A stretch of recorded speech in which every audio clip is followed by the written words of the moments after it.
ሰላም ጤና ይስጥልን እጅጉን የተወደዳችሁና የተከበራችሁ የአዲስ ስፖርት ቤተሰቦቻችን እንደምን አላችሁልን? ከእናንተው ከሆነው ከአዲስ ስፖርት የዩቲዩብ ቻናላችን አዳዲስ ስፖርታዊ ጉዳዮችን ልናካፍላችሁ መጥተናል። ለተከታዮቹ ደቂቃዎች ከእናንተ ጋር ስንቆይም ከሀገር ውስጥና ከውጪ ያልተሰሙ አዳዲስ ስፖርታዊ ጉዳዮችን በዛሬ ፕሮግራማችን ላይ የምናነሳ ይሆናል። ፉአድ ባህሩ የዛሬውን ፕሮግራም እየመራው ከእናንተ ጋር ቆይታን አደርጋለሁ። ትላንትና የተደረጉ ጨዋታዎች ያሉ በአውሮፓ የዓለም ዋንጫ ማጣሪያ ጨዋታዎች ትላንትና ቀጥለው ተደርገዋል። ስለነሱ የጨዋታ ውጤቶች እናነሳለን። ከዛ በተጨማሪ በአፍሪካም እንዲሁ የተደረጉ መርሃ ግብሮች ያሉ ዛሬም የሚጠበቁ ጨዋታዎች ይደረጋሉ። በአውሮፓ የኔሽንስ ሊግ ጨዋታዎች ጭምር ዛሬ መልስ ጨዋታዎች ይደረጋሉ። ትልልቅ ጨዋታዎች ናቸው ዛሬ የሚደረጉት። የእነሱንም የጨዋታ ጥቆማዎች ወደ እናንተ የምናደርስ ነው የሚሆነው። ከዛ በተጨማሪ ግን ትልልቆቹን የአውሮፓ ክለቦች የተመለከቱ ደግሞ እጅግ በርከት ያሉ ስፖርታዊ ጉዳዮች እየተሰሙ ይገኛሉ። እነሱንም ወደ እናንተ ማድረሳችንን የምንቀጥል ነው የሚሆነው። ፉአድ ባህሩ ፕሮግራሙን እየመራው ከእናንተ ጋር ቆይታን አደርጋለሁ። ለተከታዮቹ ደቂቃዎች አብራችሁኝ እንድትቆዩም ነው በአክብሮት የምጋብዘው። ቪዲዮአችንን ላይክ፣ ቻናላችንን ሰብስክራይብ እያደረጋችሁ ከኛ ጋር አብራችሁ ቆዩ። መልካም ጊዜ ከኛ ጋር ይሁንላችሁ። ከሀገር ውስጥ ጉዳዮቻችን የዛሬን ፕሮግራማችንን እንጀምር። ኢትዮጵያ የመጀመሪያ የወርቅ ሜዳሊያዋን ትላንት አሳክታለች። አሁን ላይ 20ኛው የዓለም የቤት ውስጥ አትሌቲክስ ሻምፒዮና ውድድር በቻይና ናንጂንግ ከተማ እየተደረገ ይገኛል። ውድ ቤተሰቦቻችን የ3000 ሜትር ሴቶች የፍጻሜ ውድድር ደግሞ ትላንትና ሲካሄድ ሀገራችን ኢትዮጵያ በአትሌት ፍሬወይኒ ኃይሉ አማካኝነት የውድድሩን የመጀመሪያ የወርቅ ሜዳሊያ ማግኘት ችላለች። አትሌት ፍሬወይኒ ኃይሉ ውድድሯን 8 ደቂቃ 37:21 በሆነ ሰዓት በመግባት በአንደኝነት በመጨረስ ነው ውድድሩን ማሸነፍ የቻለችው። አትሌት ፍሬወይኒ ኃይሉ በተለያዩ 3 የዓለም የቤት ውስጥ ሻምፒዮና ውድድሮችም በ3 ርቀቶች ተሳትፋ 3 ሜዳሊያዎችን ለሀገራችን ማምጣት ችላለች። በሌላ በኩል የወንዶች የ3000 ሜትር የፍጻሜ ውድድርም ትላንትና ተደርጓል። አትሌት በሪሁ አረጋዊ ሁለተኛ በመውጣት ለሀገራችን የብር ሜዳሊያን አስገኝቷል። አትሌት በሪሁ አረጋዊ ውድድሩን 7 ደቂቃ ከ46:25 በሆነ ሰዓት በመግባት ሁለተኛ ደረጃን ይዞ አጠናቋል። ይህንንም ተከትሎ ኢትዮጵያ በውድድሩ እስካሁን 1 የወርቅና 1 የብር ሜዳሊያን ማስመዝገብ ችላለች። ውድድሩ እንግዲህ የዓለም የቤት ውስጥ አትሌቲክስ ሻምፒዮና ነው። 20ኛው ነው። በቻይና ናንጂንግ ከተማ ነው እየተደረገ የሚገኘው። ወደ ውጭ ሀገር ስፖርታዊ መረጃዎቻችን በቀጥታ እንውሰዳችሁ። ትላንትና በአውሮፓ የዓለም ዋንጫ ማጣሪያ ጨዋታዎች ተደርገዋል። ኖርዌይ ትላንትና ከሞልዶቫ ጋር ጨዋታውን አድርጋ 5-0 በሆነ ሰፊ ውጤት አሸንፋለች። የኤርሊንግ ሃላንድና የማርቲን ኦዴጋርድ ሀገር ኖርዌይ ትላንትና 5-0 በሆነ ውጤት ስታሸንፍ ራይሰን፣ ኤርሊንግ ሃላንድ፣ አስጋርድ ሶርሎት እና ዶኑም ናቸው ግቦቹን ማስቆጠር የቻሉ። ትላንትና ሃላንድ 1 ጎል ማስቆጠር ችለዋል። ማርቲን ኦዴጋርድ ጎል ማስቆጠር ባይችልም በጨዋታው ላይ ግን አሲስት ማድረግ የቻለበትን አጋጣሚም ትላንትና ተመልክተናል። ኖርዌይ ጨዋታውን 5-0 በሆነ ውጤት ነው ሞልዶቫን ማሸነፍ የቻለችው። ሌላኛው እስራኤልና ኢስቶኒያ ያደረጉት መርሃ ግብር ነው። እስራኤል 2-1 በሆነ ውጤት ጨዋታውን አሸንፋለች። እንዲሁም ኖርዝ ሜሴዶኒያ ሊችተንስታይንን 3-0፣ ዌልስ ደግሞ ካዛኪስታንን 3-1 በሆነ ውጤት አሸንፋለች። ሞንቴኔግሮ ጂብራልተርን 3-1፣ ቼክ ደግሞ ፋሮ አይስላንድን 2-1 በሆነ ውጤት ነው ትላንትና ማሸነፍ የቻሉት። ዛሬ ነው ግን በርከት ያሉ የሚጠበቁ ጨዋታዎች የሚደረጉት። ዛሬ በኔሽንስ ሊግ የመልስ ጨዋታዎች በስፋት በርካቶች በጉጉት የሚጠብቋቸው ጨዋታዎች ይደረጋሉ። ሃንጋሪ ከቱርክ፣ ሰርቢያ ከኦስትሪያ፣ ስኮትላንድ ከግሪክ። እነዚህ ጨዋታዎች ቀደም ብለው ምሽት 2 ሰዓት ላይ ይደረጋሉ። ጆርጂያ እንዲሁ ከአርሜኒያ ደግሞ ምሽት 1 ሰዓት ሲል የሚደረግ መርሃ ግብር ነው። አይስላንድ ከኮሶቮ፣ ስሎቫኪያ ከስሎቬኒያ። እነዚህም ጨዋታዎች ምሽት 2 ሰዓት ላይ የሚደረጉ ናቸው። ተጠባቂዎቹ ጨዋታዎች ግን ምሽት 2 ሰዓት ከ45 የሚደረጉ መርሃ ግብሮች ናቸው። ቤልጅየም በሜዳዋ ከዩክሬን ጋር ጨዋታዋን ታደርጋለች። በመጀመሪያው እንግዲህ ጨዋታ ዩክሬን 3-1 በሆነ ውጤት ማሸነፏ ይታወሳል። ዛሬ በጌንክ አሬና ቤልጅየም ብሔራዊ ቡድን ጨዋታውን የሚያደርግ ይሆናል። እንግዲህ ያለፉትን ተከታታይ ጨዋታዎች ካለፉት 5 ጨዋታዎች ምንም ጨዋታ ማሸነፍ አልቻለም። የቤልጅየም ብሔራዊ ቡድን 4ቱን ተሸንፎ 1ን ጨዋታ በአቻ ውጤት ነው ያጠናቀቀው። ዛሬስ የሚለው እንግዲህ በርካቶች ይጠብቁታል። እንግዲህ አዲስ አሰልጣኝ ከቀጠሩ በኋላ ዛሬ ወደ አሸናፊነት ለመመለስ ጥረት ያደርጋሉ ተብሎ ይጠበቃል። ምሽት 4 ሰዓት ከ45 ሲል ጨዋታው በጌንክ አሬና የሚደረግ ትልቁ ጨዋታ ነው። ሌላኛው ሪፐብሊክ ኦፍ አየርላንድ እና ቡልጋሪያ ጨዋታቸውን ያደርጋሉ። ስፔን ከኔዘርላንድ ጋር የሚያደርጉት ጨዋታ ይጠበቃል። በመጀመሪያው ፌኖርድ ሮተርዳም ላይ በተደረገው የኔዘርላንድና የስፔን ጨዋታ ሁለቱ ቡድኖች ሳይሸናነፉ 2-2 በሆነ ውጤት ጨዋታቸውን ማጠናቀቃቸው ይታወሳል። ዛሬ ስፔን በሜዳዋ ነው ጨዋታዋን የምታደርገው በቫሌንሲያ ሜዳ በኢስታዲዮ ሜስታያ ዛሬ ስፔንና ኔዘርላንድስ ጨዋታቸውን ያደርጋሉ። እጅግ በጣም ተጠባቂው ጨዋታ ነው። ወደ ቀጣዩ ዙር ለማለፍ የሚደረግ ትልቅ ፉክክር ስለሆነ በርካቶች በጉጉት ይጠብቁታል። ሌላኛው ፍራንስና ክሮኤሺያ የሚያደርጉት መርሃ ግብር ነው። በመጀመሪያው ክሮኤሺያ ላይ በተደረገው ጨዋታ ክሮኤሺያ ፍራንስን 2-0 ማሸነፏን ይታወሳል። ዛሬ ፍራንስ እንግዲህ ይህንን ውጤት ቀልብሳ ታልፍ ይሆን በርካቶች ይጠብቁታል። በስታድ ደ ፍራንስ በሚደረገው ሜዳ ላይ በሚሆነው ጨዋታ ፍራንስና ክሮኤሺያ ምሽት 4:45 ላይ ጨዋታቸውን ያደርጋሉ። የመልስ ጨዋታ ነው። ሌላኛው ተጠባቂ ጨዋታ ነው። ጀርመንና ጣሊያንም ዛሬ ጀርመን ላይ ጨዋታቸውን ያደርጋሉ። በቦሪሲያ ዶርትመንድ ሜዳ ሲግናል ኢዱና ፓርክ ላይ ነው ዛሬ ጀርመን ጣሊያንን የምታስተናግደው። በመጀመሪያው ዙር ጨዋታ እንግዲህ ወደ ጣሊያን ተጉዛ ጀርመን 2-1 በሆነ ውጤት አሸንፋ መመለሷ ይታወሳል። ዛሬ ደግሞ በሜዳዋ የመልሱን ጨዋታ ታደርጋለች። እጅግ በርካቶች የሚጠብቁት ሌላኛው ጨዋታ ነው። ሌላኛው ተጠባቂው ጨዋታ ምሽት 4:45 ላይ የሚደረገው የፖርቱጋልና የዴንማርክ ጨዋታ ነው። በሊዝበን ነው የሚደረገው ይህ ጨዋታ በስፖርቲንግ ሊዝበን ሜዳ እንግዲህ በኢስታዲዮ ሆሴ አልቫላዴ የሚደረግ መርሃ ግብር ነው። ፖርቱጋል በመጀመሪያው ጨዋታ ወደ ዴንማርክ አምርታ 1-0 መሸነፏን እናስታውሳለን። ራስመስ ሆይሉንድ ብቸኛ ባስቆጠረው ጎል። ዛሬ መልሱ ጨዋታ ፖርቱጋል ላይ ይደረጋል። የክሪስቲያኖ ሮናልዶ ሀገር የዛሬውን ጨዋታ እንግዲህ ውጤቱን ቀልብሶ ወደ ቀጣዩ ዙር ያልፍ የሆነ በርካቶች የሚጠብቁት ነው። ከዚህ ጨዋታ ጋር በተያያዘ ትናንትና የፖርቱጋል ብሔራዊ ቡድን አሰልጣኝ ሮቤርቶ ማርቲኔስ እና የፖርቱጋል ብሔራዊ ቡድን ካፕቴን የሆነው ክሪስቲያኖ ሮናልዶ በርከት ያሉ ሀሳቦችን በጋዜጣዊ መግለጫ ላይ አንስተዋል። የፖርቱጋል ብሔራዊ ቡድን አምበል ክሪስቲያኖ ሮናልዶ እንግዲህ በዛሬው የዴንማርክ የመልስ ጨዋታ ፖርቱጋላዊያን ጠንካራ ድጋፍ እንዲያደርጉ ነው የጠየቀው። ፖርቱጋላዊያን ጠንካራ ድጋፍ እንዲያደርጉ ጥሪ ያቀርባለሁ ያለው ሮናልዶ እነሱ ከኛ ጋር የሚሆኑ ከሆነ ከምር ጥሩ ቀን ይሆንልናል ሲልም ነው የተደመጠው። ሮናልዶ ማክሎም በዛሬው ጨዋታ እምነት አለኝ ያለ ሲሆን ቀና ብዬ ከስቴዲየሙ መውጣት ፈልጋለሁ ሲልም ነው የተናገረው። ፖርቱጋል ስትሸነፍ መመልከት የሚፈልጉ በርካታ ሰዎች አሉ ሲል ክሪስቲያኖ ሮናልዶ ጨምሮ ይናገራል። በዛሬው ጨዋታ ላይ እኔ ካልተጫወትኩኝ ፖርቱጋል አሸናፊነቱ ያረጋግጣል ቢባል እንኳን በፍጥነት እስማማለሁ። ቅድሚያ የምሰጠው ለሀገሬ ፖርቱጋል ነው ሲል ሮናልዶ ተናግሯል። ግብ ካስቆጠርኩኝ ይደሰታለሁ፣ ካልሆነ ሌሎች እንዲያስቆጥሩ አደርጋለሁ። የምፈልገው የፖርቱጋልን ድል ነው። ጫሜን እስከምሰቅልም ለቡድኑ እጫወታለሁ ሲል ክሪስቲያኖ ሮናልዶ ተናግሯል። በኔሽንስ ሊግ ሩብ ፍጻሜ የመጀመሪያ ዙር ጨዋታ በዴንማርክ 1-0 የተሸነፈችው ፖርቱጋል ዛሬ እንግዲህ 4:45 ሲል በሜዳዋ የመልስ ጨዋታዋን የምታደርግ ነው የሚሆነው። ሌላኛው ሮናልዶ ያነሳው ሀሳብ ሁሉም ሰው የፖርቱጋልን ሽንፈት ማየት እንደሚፈልግ እናውቃለን። ቢሆንም ግን እኛ ጨዋታን እንዴት ማሸነፍ እንደምንችል እናውቃለን። ቆንጆ ቀን እንደምናሳልፍም በጣም እርግጠኛ ነኝ ብለዋል። ስለ ራስመስ ሆይሉንድ የደስታ አገላለጽም እንዲሁ ሀሳቡን ሰጥቷል።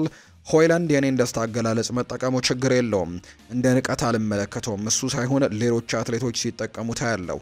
ነገር ግን ደስታውን ሲገልጽ የሚታየው እኔ ብቻ ነኝ ሲልም ነው እንግዲህ ሀሳቡን የሰጠው። እንደዛ አይነት ደስታ ሲገልጽ እንግዲህ ካሜራዎች ሁሉ ወደ እኔ ነው የሚሆኑትና ያንን ማድረግ አይጠበቅበትም ሲል ይናገራል። ጎል ካስቆጠርኩኝ ጥሩ ነው፣ እኔም ደግሞ ባላስቆጥርና ሌሎች ሰዎች ቢያስቆጥሩ ደስተኛ ሆናለሁ ሲል ሮናልዶ ተናግሯል። ክሪስቲያኖ ሮናልዶ ይቀጥልና በብሔራዊ ቡድኑ ዙሪያ አንዳንድ አሉታዊ ነገሮች አሉ። አንዳንዶች ጥያቄዎችም አክብሮት የጎደላቸው ናቸው። ለጥያቄያችሁ መልስ ስሰጥ ወደ ኮምፒውተር ሳይሆን ወደ እኔ ተመልከቱ። እሱን ለመጻፍ ብዙ ጊዜ ያላችሁ ሲልም ነው የተናገረው። አስፈላጊ ከሆነም 10 ጊዜ ልደጋግምላችሁ እችላለሁ ሲል ለጋዜጠኞች ሀሳቡን ሰጥቷል። እኔ ጎል ማስቆጠሬ ሳይሆን ፖርቱጋል ማሸነፏን ብቻ ነው የምፈልገው። እኔ ሳልጫወት ድል አድርገን ከወጣን ነገሩን እቀበለዋለሁ። ሁሌም ቢሆን እስከ መጨረሻው ድረስ የሀገሬን ባጅ ማስጠበቅ ነው የምፈልገው። ካሸነፈንና ሌላ የቡድን አጋሪ ጎል ቢያገባም ደስተኛ ነው መሆኑ ሲል ክሪስቲያኖ ሮናልዶ ተናግሯል። እንግዲህ የብሔራዊ ቡድኑ ዋና አሰልጣኝ የሆኑት ሮቤርቶ ማርቲኔዝም ከተናገሯቸው ነገሮች መካከል ሮናልዶ ጎል ሲያስቆጥር ጎት ምርጡ ተጫዋች እየተባለ ይወራል፣ ጎል ሳያስቆጥር ሲቀር ደግሞ አርጅቷል ይባላል። እንደዚህ ማድረግ ተገቢ አይደለም። ክሪስቲያኖ ሮናልዶ ምርጡ ተጫዋች ነው ሲልም ነው እንግዲህ ሮቤርቶ ማርቲኔዝ ሀሳቡን እየሰጠ የሚገኘው። ሌላኛው ከሮናልዶ ጋር ከተነሳ አይቀር በዚሁ አንስተነው እንለፍ። 2013 ባሎን ዶርን ተሰርቅ ያለው ብለዋል። ፍራንክ ሪቤሪ ነው ይህንን ሀሳብ የሰጠው። ፈረንሳዊው የቀድሞ የባየር ሚኒክ የፊት መስመር ተጫዋች የነበረው ፍራንክ ሪቤሪ 2013 ባሎን ዶር ሽልማት ፍትሐዊ እንዳልነበር ነው የሚገልጸው። 11 ዓመታት ቢቆጠሩም አሁንም ድረስ የባሎን ዶር ሽልማቱን ተሰርቅ ያለው የሚል እምነት እንዳለው ነው ፍራንክ ሪቤሪ የሚናገረው። ፍራንክ ሪቤሪ በወቅቱ ክሪስቲያኖ ሮናልዶ አሸናፊ በሆነበት የባሎን ዶር ሽልማት ከሮናልዶና ሜሲ በመቀጠል 3ኛ ደረጃን ይዞ ነበር ያጠናቀቀው። የ2013 ባሎን ዶር ፍትሃዊ እንዳልሆነ ሆኖ እንግዲህ ለዘላለም ይቀጥላል ያለው ሪቤሪም በዚህ ዓመት ሮናልዶና ሜሲ ከኔ የተሻለ አልነበሩም፣ ለምን እንደበለጡኝ አሁንም ማብራሪያ ፈልጋለሁ ሲል የተናገረው ሪቤሪ በወቅቱ የቻምፒየንስ ሊግ፣ ቡንደስሊጋ፣ ጀርመን ካፕ፣ የክለቦች የዓለም ዋንጫ እንዲሁ ደግሞ የአውሮፓ የአመቱ ምርጥ ተጫዋች ሽልማትን ያሳካበት ዓመት ነው። ባሎን ዶርን ግን ክሪስቲያኖ ሮናልዶ እንዳነሳው የምናስታውሰው ጉዳይ ነው። ወደ ጨዋታ ጥቆማዎቻችን እንመለስ ውድ ቤተሰቦቻችን። በአፍሪካ ዞን የዓለም ዋንጫ ማጣሪያ ጨዋታዎችም ዛሬ በሁለት ጨዋታዎች ቀጥለው የሚደረጉ ነው የሚሆነው። ዛሬ እንግዲህ ሁለቱ ጨዋታዎች ኢስዋቲኒ ከሞሪሸስ እና ኬንያ ከጋቦን ጋር የሚያደርጓቸው መርሃ ግብሮች ዛሬ እንግዲህ የሚደረጉ ጨዋታዎች ናቸው። በአውሮፓ ኔሽንስ ሊግ የነበሩ ጨዋታዎችን አነሳን። ከዛ በተጨማሪ ደግሞ እንዲሁ በአፍሪካ ዞንም የዓለም ዋንጫ ማጣሪያ ጨዋታዎችን አነሳን። እነዚህ ናቸው ዛሬ የሚደረጉ ትልልቅ መርሃ ግብሮች። ማንቸስተር ሲቲን ደግሞ የተመለከቱ መረጃዎችን እናንሳ። ኤርሊንግ ሃላንድ ስለ ኦስካር ቦብ ይናገራል። ያጋጠመው ጉዳት ለማገገም ብዙ ጊዜም የሚጠይቅ ነው፣ ነገር ግን እሱ በጣም ጥሩ ሁኔታ ላይ ይገኛል። ከማንቸስተር ሲቲ ሁለተኛ ቡድን ጋር እየተጫወተ ነው። በቅርቡ ወደ ዋና ቡድን ይመለሳል ብዬ ተስፋ አደርጋለሁ ሲል ነው ኤርሊንግ ሃላንድ ስለ ኦስካር ቦብ ሀሳቡን የሰጠው።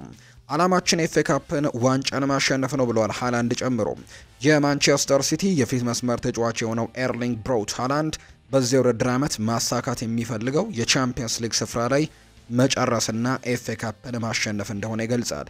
መጥፎ የውድድር ዓመት ያሳለፈው ሲቲ በኤፍ ኤ ካፕ ሩብ ፍጻሜ ጨዋታ ከቦርንመዝ እንግዲህ ቀጠሮ የተያዘለት ሲሆን ኖርዌያዊ አጥቂም ለውድድሩ ትኩረት ሰጥቶ መሰራት እንደሚፈልግም ነው ለኖርዌይ ጋዜጠኞች የተናገረው። በፕሪሚየር ሊጉ በ22 ነጥቦች ርቆ ከቻምፒየንስ ሊግ በጊዜ የተሰናበቱት ሲቲዎች በቀጣዮቹ ጨዋታዎች ለቻምፒየንስ ሊግ ስፍራ እንደሚጫወቱ ያስታወሰው ሃላንድ አሁን ላይ የቀራቸው ነገር ላይ ማተኮር እንደሚፈልግ ነው ለጋዜጠኞች ጨምሮ የተናገረው። በየአመቱ ማሸነፍ አትችልም፣ አሁን ግን የቻምፒየንስ ሊግ ስፍራን ማረጋገጥና የኤፍኤ ካፕን ዋንጫ ማሸነፍ ነው ሲል የተደመጠው ሃላንድ በሲቲ 115 ፋይናንሻል ክሶች ላይ ምንም ፍራቻ የለኝም ሲልም የተናገረው። ለምን ኮንትራቴን እንዳራዘምኩኝ 300 ጊዜ ተናግሬያለሁ። ከክለብ ጋር ተነጋግሬያለሁ። ጥሩ ስሜት ተሰምቶኛል። እናም ለመፈረም ወስኛለሁ። የምፈራ አይነት ሰው ቢሆን ኖሮ የ9 ዓመት ተኩል ኮንትራት አልፈረመም ነበር ሲል ነው ኤርሊንግ ሃላንድ የተናገረው። ማንቸስተር ሲቲ በክረምቱ አዲስ ግብ ጠባቂ ሊያስፈርም ይችላል። ምክንያቱም በጥር ወር ግብ ጠባቂ ያስፈርማሉ የሚል ግምት እንደነበር ነው የሚገለጸው። ኤደርሰን ሞራይስ ክለቡን ለቆ የመውጣት እድሉ ሰፊ ነው። እንዲሁ ደግሞ ስቴፈን ኦርቴጋ ላይ ሙሉ ለሙሉ እምነት መጣለም ከባድ እንደሆነ ይታመናልና አሁን ላይ ይህንን ቦታ እንደሚተኩትና ተጫዋች እንደሚያመጡ ግብ ጠባቂ እንደሚያመጡ ነው በርካቶች የሚያምኑት። ቶማስ ቱሄል ይናገራል። ፊል ፎደን በልምምድ ላይ ነበረው ቆራጥ አልነበረም። ከሱ ተጨማሪ ድሪብልና የማጥቃት እንቅስቃሴዎችን ፈልጋለን። ጥሩ ልምምድ ቢያደርግም በጨዋታው ላይ ግን ብዙም ተጽዕኖ አላሳየንም ሲልም ነው ሀሳቡን የሰጠው ቶማስ ቱሄል ነው ስለ ማንቸስተር ሲቲ ፊል ፎደን በእንግሊዝ ብሔራዊ ቡድን ላይ ስላደረገው አስተዋጽኦ የተናገረው። አርሰናልን የተመለከቱ መረጃዎችን ደግሞ እናንሳ። ፋብሪዚዮ ሮማኖ ስለ ብሩኖ ጉማሬሽ ዝውውር ሀሳቡን ሰጥቷል። ስለ ብሩኖ ጉማሬሽ ብዙ መረጃዎች አሉ። በአርሰናልና በሌሎች ክለቦች ይፈለጋል። እኔም ካሉኝ መረጃዎች ተነስቼ የምናገረው ነገር ቢኖር አርሰናልና ብሩኖ ጉማሬሽ ምንም አይነት ውይይት አለማድረጋቸውን ነው ብሏል። በኤዱ ጋስፐር ጊዜ ጉማሬሽ በአርሰናል ዝርዝር ውስጥ ይገኝ ነበር፣ ንግግርም አድርገው ነበር። አሁን ግን በአዲሱ ዳይሬክተር አንድሪያ ቤርታ ጋር ምንም አይነት ንግግር እንዳልተደረገና በሀሳብ ደረጃ እንዳለም ላረጋግጥላችሁ ፈልጋለሁ ሲል የተናገረው። ከአርሰናል ጋር ስማቸው የተያዙ የፊት መስመር አጥቂዎች ያሉ ከካይ ሃቨርትስ ጋርም በቁጥር ሲመዘኑ ይህንን ይመስላሉ። መረጃው እንግዲህ 6 አጥቂዎችን በጨዋታ ጊዜያቸው በግብ አስተዋጽኦአቸው በፍጹም ቅጣት ምትና በዲሲፕሊን ላይ ተመስርቶ ያወዳደራቸው ዝርዝር ነው። እንግዲህ በካይ ሃቨርትስ በጣም ብዙ ደቂቃዎችን ማለትም 7578 ደቂቃዎችን ተጫውቷል። ቀጥሎ ኦሌ ዋትኪንስ 6971፣ እንዲሁ ቤንጃሚን ሼስኮ 6134፣ ዳርዊን ኑኔስ በቋሚነት በመጫወት ካሉት መካከል በጣም አነስተኛ የጨዋታ ጊዜ ያለው 5263፣ ሁጎ ኤኬቴኬ ደግሞ ዝቅተኛ አጠቃላይ የጨዋታ ጊዜ 3096 አለው። ይህም በአንጻራዊነት አነስተኛ አገልግሎት የሰጠ ተጫዋች ያደርገዋል። በግቦችና በአሲስቶች ኦሌ ዋትኪንስ በአጠቃላይ የግብ አስተዋጽኦች በ62 እንግዲህ 38 ጎልና 24 አሲስቶች ይመራል። ይህም በጣም ሚዛናዊ አጥቂ ያደርገዋል። አሌክዛንደር ኢሳክ በ50 ግቦች ከፍተኛ ግብ አስቆጣሪ ሲሆን ቤንጃሚን ሼስኮ ደግሞ 44 ግቦችን አስቆጥሮ 9 አሲስቶች አሉት። ይህም ሌላ ጠንካራ ጨራሽ አጥቂ ያደርገዋል። ካይ ሃቨርትስ እና ዳርዊን ኑኔስ ሁለቱም ጥሩ አስተዋጽኦ ያደርጋሉ፣ ግን ኑኔስ የበለጠ አሲስቶች አሉት። 17 አሲስቶች አሉት። የሚፈጠራ ችሎታው ላይ ጥሩ እንደሆነ የሚያሳዩ ቁጥሮች ናቸው። ፍጹም ቅጣት ምት ደግሞ ያልሆኑ ግቦችና የሚጠበቁ ግቦች በማስቆጠር ደግሞ አሌክዛንደር ኢሳክ 43፣ ቤንጃሚን ሼስኮ 39 ከፍተኛ ፍጹም ቅጣት ምት ያልሆኑ ግቦችን አስቆጥረዋል። ይህም ምርጥ ጨራሽ እንደሆኑ የሚያሳይ መረጃ ነው።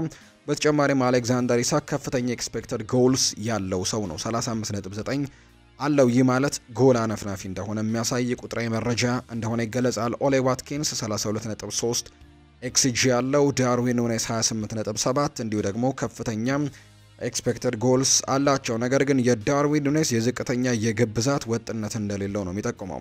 ሁጎ ኤኬቴኬ 19.3 ኤክስጂ ያለው፣ ይህ ማለት አነስተኛ ጥራት ያላቸው እድሎችን ያገኛል እንደማለት ነው። ፍጹም ቅጣት ምትና ካርዶችን ስንመለከት አሌክዛንደር ኢሳክ ከፍተኛውን የፍጹም ቅጣት ምት ውጤት ያለው ነው። 9 የፍጹም ቅጣት ምቶችን እንግዲህ 107ቱን ያስቆጠረ ሲሆን ካይ ሃቨርትስ 404ቱንም አስቆጥሯል። ቤንጃሚን ሼስኮ 505ቱንም አስቆጥሯል።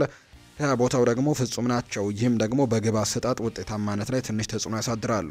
ከዲሲፕሊን አንጻር ሃቨርትስ ብዙ ቢጫ ካርዶች አሉት፣ 20 ቢጫ ካርዶች ተመልክተዋል። ቤንጃሚን ሼስኮ ደግሞ ቀይ ካርድ የተመለከተው ብቸኛው ተጫዋች ነው። በአጠቃላይ ምርጥ ጎል አስቆጣሪው አሌክዛንደር ኢሳክ ነው። በቁጥራዊ መረጃዎች በጣም የተሟላው አጥቂ ኦሌ ዋትኪንስ ነው። ከፍተኛ ጎልና አሲስቶችን በማድረግ በሁለቱም ተሳትፎ ላይ ጥሩ ስለሆነ በጣም ውጤታማ ጨራሾች ደግሞ አሌክዛንደር ኢሳክና ቤንጃሚን ሼስኮ ናቸው። ወጥነት የሌለው ደግሞ ዳርዊን ኑኔስ ነው። እንግዲህ በቁጥራዊ መረጃዎች መሰረት ነው። አሌክዛንደር ኢሳክ እንግዲህ ምርጥ ንጹህ አጥቂ ሆኖ ታይቷል። ኦሌ ዋትኪንስ የተሟላም ተጫዋች ያደርገዋል። እናም ዳርዊን ኑኔስ ደግሞ ሊገመት የማይችል ጥሩ ተጫዋች ወይም ደግሞ ጎል አነፍናፊ ተጫዋች እንደሆነ ያሳያል። እያንዳንዱ ተጫዋች የራሱ የሆነ ጠንካራ ጎን አለው። ይሁን እንጂ ውጤታማነቱ ወጥነትም የተሻሉ ከሌሎች ይለያቸዋል የሚሉ ቁጥራዊ መረጃዎችን ነው አሁን ላይ ትልቆቹ የአውሮፓ ሚዲያዎች አርሰናል ሊያስፈርማቸው ስለሚፈልጉ የአጥቂ ዝርዝሮችም ያወጧቸው ንጽጽሮች ናቸው። አርሰናል በዚህ ክረምት የሊሉን ተጫዋች ጆናታን ዴቪድን ለማስፈረም ከተጫዋቹ ጋር ንግግሮችን አድርገዋል የሚሉ መረጃዎችም ወጥተዋል። ቶተንሃም እና ማንቸስተር ዩናይትድ በዚህ ተጫዋች ላይም ፍላጎት አሳይተዋል። ቦሩሲያ ዶርትመንድ እንዲሁ ፈላጊው ነው። ነገር ግን ተጫዋቹ ወደ እንግሊዝ ፕሪምየር ሊግ የመሄድ ፍላጎት እንዳለው ነው መረጃዎቹ የሚያሳዩት። ማንቸስተር ዩናይትድን ደግሞ እንመልከት። ማንቸስተር ዩናይትዶች በሚቀጥለው ክረምት የዝውውር መስኮት ለቡድኑ ሁነኛ የፊት መስመር አጥቂ ማስፈረም እንደሚፈልጉ ተገልጿል። ይህንን ተከትሎ ማንቸስተር ዩናይትዶች ዴንማርካዊውን የፊት መስመር አጥቂ ራስመስ ሆይላንድን ሊሸጡት እንደሚችሉ ነው የተነገረው። የተጫዋቹ ፈላጊ ክለቦች አሁን ላይ ስለ ዝውውር ገበያው ማንቸስተር ዩናይትድን ማነጋገር መጀመራቸውን የተዘገበው። ማንቸስተር ዩናይትድ ከክለቦቹ ጋር የዝውውር መስኮቱ ሲከፈትም ከስምምነት ይደርሳል ተብሎ እንደሚጠበቅ ፋብሪዚዮ ሮማኖ ዘግቧል። ብሩኖን ከልቤ እወደዋለሁ ብለዋል። እንግሊዛዊው የቀድሞ የማንቸስተር ዩናይትድ ተጫዋች ጄሲ ሊንጋርድ ለፖርቱጋላዊው የማንቸስተር ዩናይትድ አማካይ ብሩኖ ሚጌል ፈርናንዴስ ያለው ፍቅር የተለየ መሆኑን ገልጿል። ብሩኖን ከልቤ እወደዋለሁ። እኔ በማንቸስተር ዩናይትድ እያለውኝ ከእርሱ ጋር በደንብ እናወራ ነበር። እርሱ ሁልጊዜም ለቡድኑ ጥሩ የሚለውን ነገር ለማድረግ ይሞክራል። አሁን ላይም የቡድኑ ዋነኛ መገለጫ ሆኗል። ዩናይትድ አሁንም ቢሆን እርሱን የመሰለ ብዙ ቡድን መሪ ተጫዋችም ያስፈልጉታል ሲል ነው ጄሲ ሊንጋርድ የተናገረው። ጀረሚ ፍሪምፖንግ ወደ ማንቸስተር ዩናይትድ ምርጥ ዝውውር ይሆናል ተብሏል።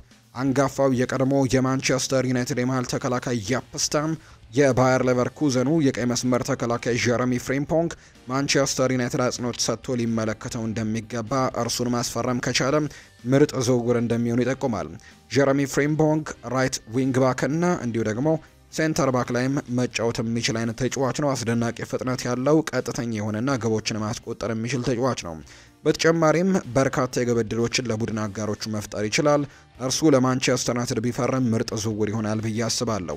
በቀኝ በኩል ሩበን አሞሪም ለሚፈልገው የአጨዋወት ስልትም እርሱ በእጅጉ ተስማሚ ነው።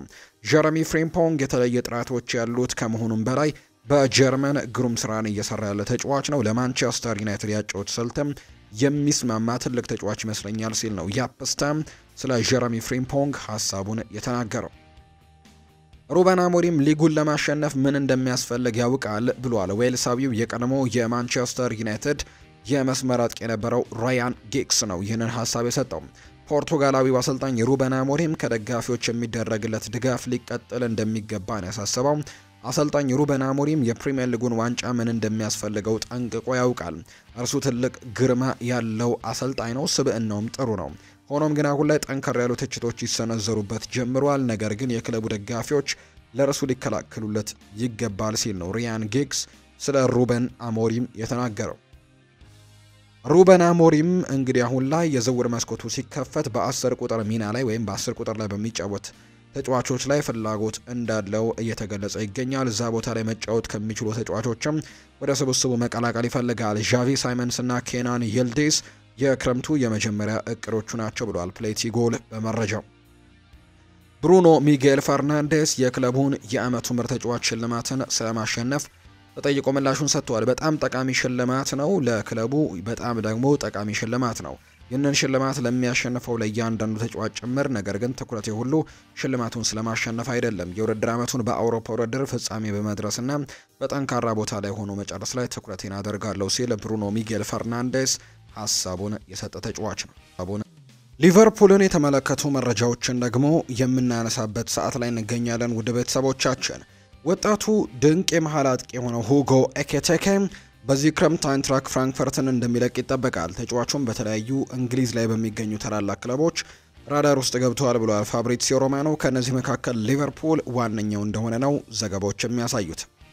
አርሰናልና ሳዑዲ አረቢያ የተጫዋቹ ፍላጎት በማሳየታቸው ሊቨርፑል የዲዮጎ ዦታን ኮንትራት ሊያራዘሙ የሚችሉበት እድል እንዳለ ነው እየተገለጸ የሚገኘው። ሌላኛው የሳዑዲ ክለቦች ባለፈው ጥር የዝውውር መስኮት ሉዊስ ዲያዝን የሚፈልጉት ነበር፣ ነገር ግን ተጫዋቹ በሊቨርፑል ለመቆየት ወስኗል። ነገር ግን አሁንም የሳዑዲዎች ፍላጎት እንዳለ ነው የሚታሰበው።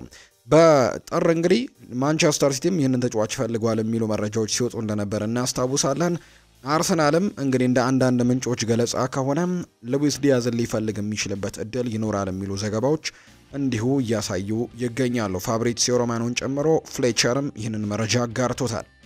ትሬንት አሌክዛንደር አርኖልድ በሊቨርፑል ጋር ኮንትራቱን ከሚያራዝምበት እድል በላይ በክረምቱ ሪያል ማድሪድን በነፃ የሚቀላቀልበት እድል ሰፊ እየሆነ እንደመጣ ፍሎሪያን ፕሌተንበርግ መረጃውን አሁን ላይ ያጋራ የሚገኝ ሰው ነው።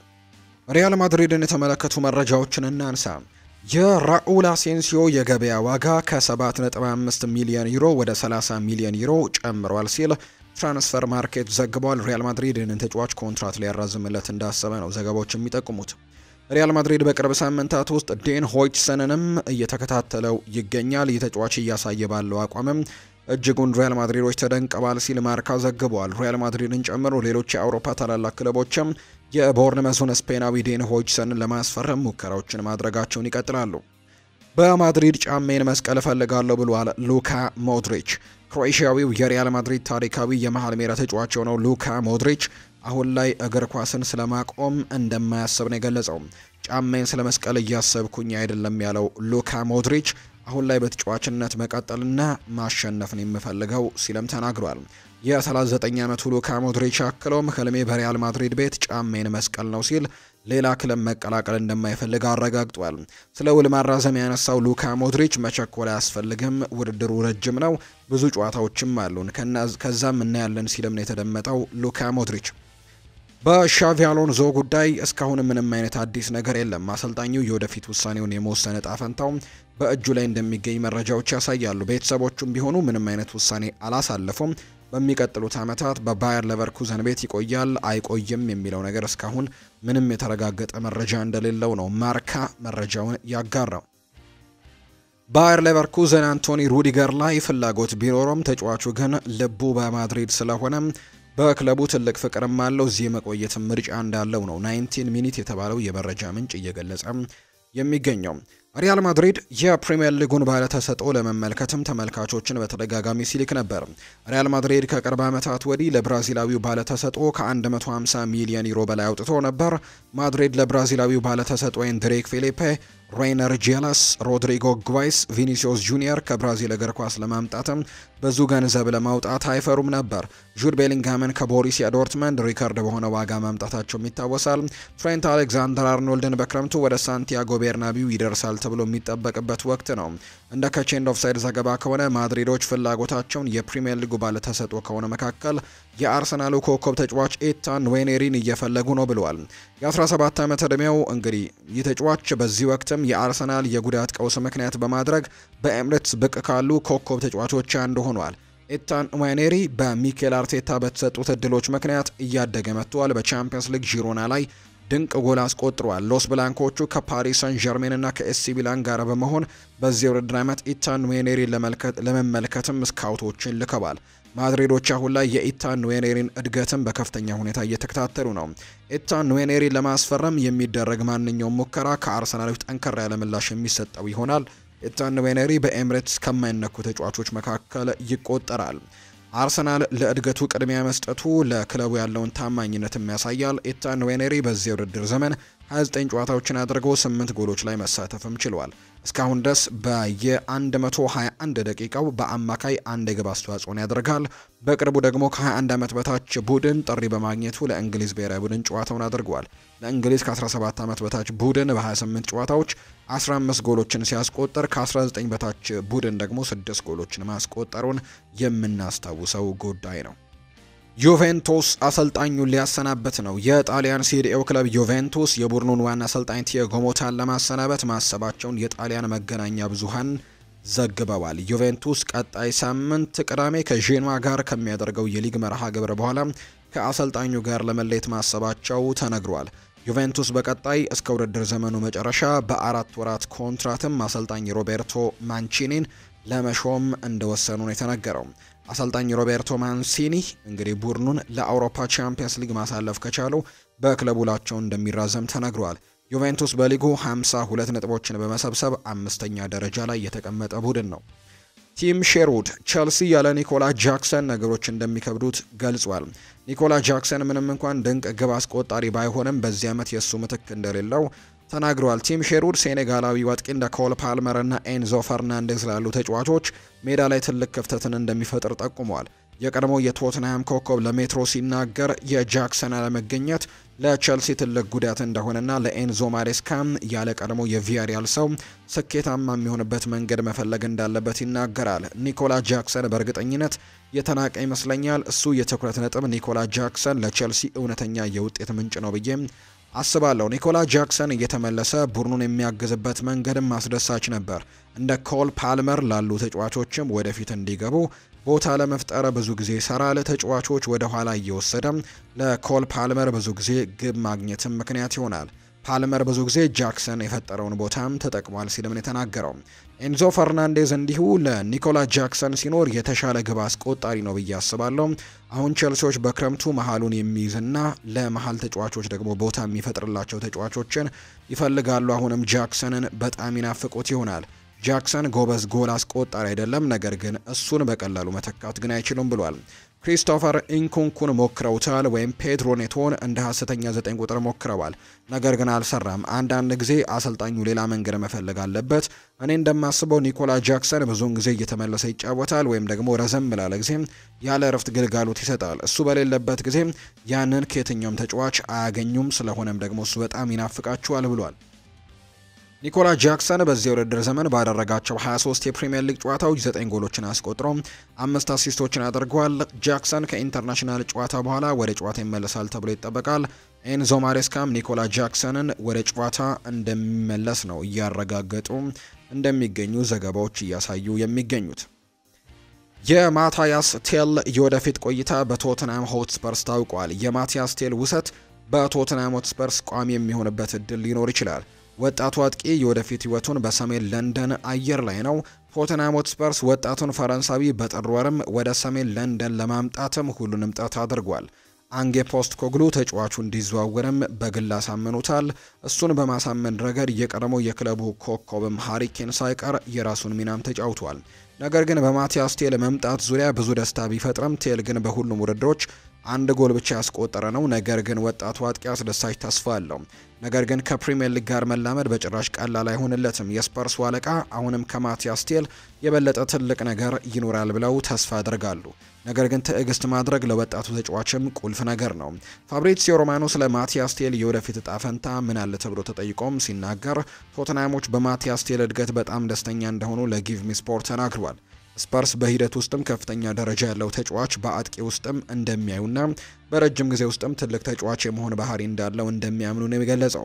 ሁለተኛው የመቆየቱ ምክንያት የተጫዋቹ አመለካከት ነው። በክለብ ውስጥ ያሉት ሰዎች በተጫዋቹ የግል ብቃት፣ በስራ ባህሪውና ለመማር ባለው ፍላጎትም ተደንቀዋል። አንዳንድ የቶተንሃም ኃላፊዎች እንዲሁ ደግሞ አንዳንድ የቶተንሃም ሰዎችም ተስፋ አድርገውበት የነበረው ተጫዋች ባያስደስታቸውም፣ ነገር ግን ቶተንሃም አሁንም ቴል ብዙ የሚያቀርበው ነገር እንዳለው ነው የሚያምነው። ፋብሪዚዮ ሮማኖ እንዲህ ነው ያለው። ቶተንሃም በማቲያስ ቴል ውስጥ በሚታዩ እምቅ ችሎታዎች በጣም ደስተኞች ናቸው። ለዚህም ነው በጥር ወር እሱን ለማስፈረም ለሳምንታት ሲታገሉ የነበረው። በአሁኑ ጊዜ ፖስት ኮግሉ ለሱ ደስተኛ ነው። ለወደፊቱ እሱን እንደሚያምኑት እና አመለካከታቸውንም እንደሚቀይሩ አምናለው። እሱ ገና ወጣት ለመሆኑ ሊጠብቁትም ያስባሉ። በክረምቱ ኮንትራቱን ቋሚ ማድረግ ወይም ደግሞ የውሰት ሙሉንም ማራዘም ይፈልጋሉ ሲልም ጭምር ነው ፋብሪዚዮ ሮማኖ በነበረው ሀሳቡ ላይ የተናገረው። የሊድስ ዩናይትድ የመስመር ተከላካይ የሆነው ጂኒየር ፊርፖ በዚህ ክረምት ከኤላን ሮድ መልቀቅ የተረጋገጠ ይመስላል። ተጫዋቹ በቅርቡ ወኪሉን እንደቀየረና አሁን ላይ ከ3 ክለቦች ጋር በነፃ ዝውውር ዙሪያ እየተነጋገረ ነው። የ28 ዓመቱ ተጫዋች በ2021 ክረምት እንግዲህ ወደ ሊድስ ዩናይትድ ከባርሴሎና የተዘዋወረ ሲሆን በወቅቱ ሊድስ ዩናይትድ 12.9 ሚሊዮን ፓውንድ ወጪ አድርጓል። በወቅቱ በእግር ኳስ ዳይሬክተር በቪቶር ኦርታ እና በማርሴሎ ቤልስ የተፈለገው ፊርፖ 115 ጨዋታዎችን ለነጮቹ ማድረግም የቻለ ተጫዋች ነው። ፊርፖ ሊድስ ዩናይትድ ወደ ሻምፒዮንሺፑ ከወረደ በኋላ ለ2 ዓመታት በሊድስ መቆየትን መርጦ ነበር። ምንም እንኳን በግራ መስመር ተከላካይነት ቢጫወትም ፊርፖ በዚህ ውድድር ዘመን 12 የጎል አስተዋጽኦች አሉት። 3 ጎሎችን አስቆጥሮ 9 አሲስቶችን ያደረገ ሲሆን 28 ጨዋታዎችን ለዳንኤል ፉርክ ቡድን ለማድረግ ችሏል። አሁን ላይ ፊርፖ ኮንትራቱ በውድድር ዘመኑ መጨረሻ ላይ ስለሚጠናቀቅና ስለሚያራዝመው ንግግሮች የቆሙ በመሆኑ ፊርፖ በዚህ ክረምት ሊድስን በነፃ እንደሚለቅ ይጠበቃል። ነገር ግን አንዳንድ ምንጮች ሊድስ ወደ ሊጉ ከተመለሰ ተጫዋቹ በሚቀጥለው የውድድር ዘመን በኤላንድ ሮድ እንደሚቆይ ነው የሚጠበቀው። ፊርፖ በቅርቡ እንግዲህ ወኪሉን መቀየሩ ይታወሳል። የቀድሞ የባርሴሎና ሰው አዲስ ተወካዮች ስላሉት ለቀጣዩ ወቅትም በጣም ጥሩን አማራጭ የመፈለግ የወደፊት ቡድንም ለማግኘትም መስራት ጀምረዋል። ጁኒየር ፊርፖ የስፔን ክለቦች ፍላጎትን ስቧል። 3 የላሊጋ ክለቦች በነፃ ወኪልነትም ለማስፈረም ፍላጎት እንዳላቸው ነው አሁን ላይ እየተገለጸ እንዲሁ የሚገኘው። እንግዲህ አስቀድመው ሀሳብም አቅርበዋል። ከመካከላቸው አንዱ የቀድሞው ክለቡ ሪያል ቤቲስ መሆኑን የታወቀው ጁሪየን ፊርፖ ከ2014 እስከ 2019 በሪያል ቤቲስ ነበረ። ቤቲስ አሁን በተጫዋቹ ዝውውር ብቸኛው ክለብ አይደለም። እንግዲህ እሱን ወደ አንዳሉዥያን የመመለስ ፍላጎት ግን አላቸው። ሆኖም ግን እስከ ዛሬ ድረስ ግን ከማንኛውም ቡድን ጋር ምንም አይነት የላቁ ንግግሮች የሉም። ፊርፖ ሁሉንም አማራጮች ለመገምገም ጊዜውን መውሰድ ይፈልጋል። ነገር ግን ወደ ላሊጋው መመለስ ግን ለተጫዋቹ በጣም ጥሩ አማራጭ ይሆናል ተብሎ ነው የሚታሰበው። ማንቸስተር ሲቲ ማቴዮ ኮቫቺች በዚህ ክረምት ከኢቲሃድ ለመልቀቅ መንገዱን ጠርገውለታል። ማቴዮ ኮቫቺች ወደ ላሊጋ የመመለስ ንግግሮችን ከወዲሁ እየተካሄዱ መሆናቸውን ምንጮች ጠቁመዋል። የሲቲው አለቃ ፔፕ ጓርዲዮላ በሱ ቦታ ሌሎች ተጫዋቾችን የማስፈረም ህልም ታይተውታል። ሲቲ ለተከታታይ 4 ጊዜ ቻምፒየን ቢሆንም ነገር ግን በዚህ ዓመት የእንግሊዝ ክብርን ለመጠበቅ በእጅጉ ተቸግረዋል። በዚህ ሲዝን በኢቲሃድ ለመርሳት የሚከብድ ሲዝን እያሳለፉ ነው። ሲቲ ከመሪው ሊቨርፑል በ22 ነጥቦች ርቀው ይገኛሉ። ማንቸስተር ሲቲ በሚቀጥለው የውድድር ዓመት ቻምፒየንስ ሊግ ተሳታፊነታቸውን ለማስጠበቅ ትልቅ ፊልም እየጠበቃቸው ነው። ሲቲዝኖቹ አሁን ላይ 5ኛ ደረጃ ላይ የተቀመጡ ሲሆን እስካሁን ባደረጓቸው 29 የፕሪሚየር ሊግ ጨዋታዎች 9 ሽንፈትም አስተናግደዋል። ዘንድሮ በነበረው ውጤት መሰረት ጋርዲዮላ በዚህ ክረምት ከፍተኛ የቡድን ማሻሻያዎችን ለማድረግ እየተዘጋጀ ነው። በርካታ ተጫዋቾች እንደሚለቁ ይጠበቃል። ለረጅም ጊዜ በሲቲ ቤት ሲያገለግል የቆየው ኮከብ ካይል ዎከር ወደ ኤሲ ሚላን የሚያደርገው የቋሚ ዝውውር ያጠናቅቃል ተብሎ ሲጠበቅ እንደ ኬቨን ደብሮይና፣ ጃክ ግሪሊሽ ካሉ ትልልቅ ተጫዋቾችም ጋር እንደሚለያዩ ነው የሚጠበቀው። 108 ጊዜ በሲቲ ማሊያ የተጫወተው የክሮኤሺያዊ ኢንተርናሽናል በግንቦት ወር 31ኛ ዓመት ይሞላዋል። እናም የፕሪሚየር ሊጉን ፍጥነት እየከበደው እንደሆነ የሚያሳዩ ምልክቶችም ታይተዋል። ኮቫቺች በዚህ ሲዝን 19 የፕሪሚየር ሊግ ጨዋታዎችን ያደረገ ሲሆን በዚህ ዓመትም ለሲቲ 1685 ደቂቃዎችን መጫወት ችሏል። ኮቫቺች ከአትሌቲኮ ማድሪድ ከፍተኛ ፍላጎት እየሳበ ነው። የስፔኑ ክለብ የዝውውር ሂደቱን ለመመልከትም ተጨባጭ እርምጃዎችን መውሰዱንና ከተጫዋቹ ጋርም እየተገናኘ እንደሆነ ምንጮቹ ይገልጻሉ። አትሌቲኮች ከሲቲ ጋር መደበኛ ያልሆነ ግንኙነት ጀምረዋል። ነገር ግን ማንቸስተር ሲቲ ኮቫቺችን ለመሸጥ ክፍት ነው።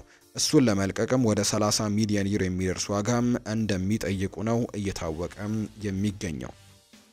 የተወደዳችሁና የተከበራችሁ ቤተሰቦቻችን ለዛሬ ያዝንላችሁ አዳዲስ ስፖርታዊ ጉዳዮቻችን እነዚህን ይመስላሉ። ስላደመጣችሁን፣ ስለተከታተላችሁን፣ ስለምትጽፉልንም እጅጉን ከልብ አድርገን እናመሰግናለን። ቪዲዮአችንን ላይክ፣ ቻናላችንን ሰብስክራይብ እያደረጋችሁ ቆይታችሁን ከኛ ጋር ያደረጋችሁ በሙሉ እጅጉን ላቅ ያለ ምስጋናችንን ለእናንተ ማቅረብ እንወዳለን።